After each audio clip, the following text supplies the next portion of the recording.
بسم اللہ الرحمن الرحیم۔ ہجرت سے قبل مکی دور میں ایک دفعہ پیغمبر مہربان صلی اللہ علیہ وسلم نے چابی بردار کعبہ جناب عثمان بن ابی طلحہ سے کعبے کی چابی مانگی۔ عثمان نے چابی دینے سے صاف انکار کر دیا۔ آپ صلی اللہ علیہ وسلم نے ارشاد فرمایا، اے عثمان، قریب یہ چابی میرے ہاتھ میں ہوگی اور پھر میں جسے چاہوں گا یہ چابی دے دوں گا۔ یاد رہے کہ یہ تو اس وقت کا عالم تھا کہ جب آپ کے ساتھ صرف چند جانسار تھے اور آپ پر مظالم کے پہاڑ توڑ دیے گئے تھے، لیکن ان حالات میں بھی آپ کو اتنا یقین تھا کہ بالآخر اسلام غالب آ کر رہے گا۔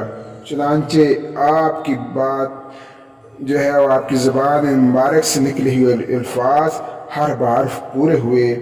فتح مکہ کے موقع پر وہی عثمان لرزتا کامتا کعبے کی چابی لے کر نبی اکرم صلی اللہ علیہ وسلم کی خدمت میں حاضر ہوا، لیکن نبی صلی اللہ علیہ وسلم نے رحمت انسانیت نے اس سے بدلہ نہ لیا اور وہ چابی لے کر دوبارہ اسے عنایت کر دی اور تاریخی جملہ ارشاد فرمایا، اے عثمان، اس چابی لے لو اور یہ ہمیشہ تمہارے خاندان میں رہے گی۔